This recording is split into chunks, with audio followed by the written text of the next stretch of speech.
പുനലൂരിൽ വൻ കുഴൽപ്പണ വേട്ട. രേഖകളില്ലാതെ കടത്താൻ ശ്രമിച്ച 18 ലക്ഷം രൂപ റെയിൽവേ പോലീസ് പിടിച്ചെടുത്തു. തമിഴ്നാട് മധുര സ്വദേശി കസ്റ്റഡിയിലായിട്ടുണ്ട്. എസ്പിയുടെ നിർദ്ദേശപ്രകാരം ഇന്ന് രാവിലെ ചെന്നൈ എഗ്മോർ ട്രെയിനിൽ സർപ്രൈസ് ചെക്കിംഗ് നടത്തിയിരുന്നു. അതിൻ്റെ ഭാഗമായി തമിഴ്നാട് മധുര സ്വദേശി ഗോവിന്ദരാജു എന്ന ആളുടെ കയ്യിൽ നിന്ന് ഇല്ലീഗൽ മണിയായ 18,62,500 രൂപ പിടിച്ചെടുത്തിട്ടുണ്ട്.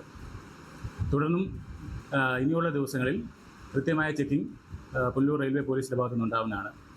അതുമാത്രമല്ല, ഈ മണിയുടെ സോഴ്സിനെ പറ്റി ഞങ്ങളാണെങ്കിൽ അന്വേഷിച്ചുകൊണ്ടിരിക്കുകയാണ്. ഷമീർ അബ്ദുള്ളാണ് കൊല്ലത്ത് നിന്ന് അതിൻ്റെ വിശദാംശങ്ങൾ നൽകുന്നത്. ഷമീർ, വിവരങ്ങൾ എന്താണ്? സനീഷ്, ഈ കുഴൽപ്പണക്കാരുടെ ഒരു പ്രധാന കടത്ത് കേന്ദ്രമാണ് ഇപ്പോൾ ഈ പാത, അതായത് ചെങ്കോട്ട കൊല്ലം പാത. ഇതുവഴി തന്നെ കഴിഞ്ഞ 6 മാസത്തിനിടയിൽ 1 കോടിയിലധികം രൂപ ഇത്തരത്തിൽ റെയിൽവേ പോലീസ് പിടിച്ചെടുത്തിട്ടുണ്ട്. ഇത്തരം കോമ്പിങ്ങുകളിലൂടെയാണ് ഇത് പിടിച്ചെടുക്കുന്നത്. ഈ പണം കൊണ്ടുവന്ന ഗോവിന്ദരാജ, അയാൾ ജനറൽ കമ്പാർട്ട്മെൻറ്റിൽ യാത്ര ചെയ്യുകയായിരുന്നു.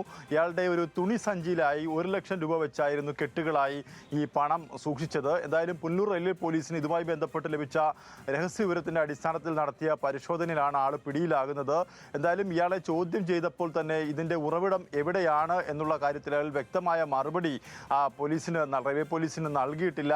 എന്തായാലും ഈ പണം 18 ലക്ഷത്തിലധികം രൂപയുണ്ട് എന്നാണ് റെയിൽവേ പോലീസ് പറയുന്നത്. പണം കോടതിയിൽ സമർപ്പിക്കും. ഒപ്പം തന്നെ ഇതുവഴിയുള്ള എല്ലാ തീവണ്ടികളും, ചെന്നൈയിൽ നിന്ന് വരുന്ന എല്ലാ തീവണ്ടികളിലും പരിശോധന ശക്തമാക്കാൻ ഇപ്പോൾ തീരുമാനിച്ചിട്ടുണ്ട്. അത്തരത്തിലാണ് കഴിഞ്ഞ 6 മാസത്തിനിടയിൽ 1 കോടിയിലധികം രൂപ ഇത്തരത്തിൽ പിടികൂടിയിട്ടുള്ളതെന്നാണ് പോലീസ് പറയുന്നത്.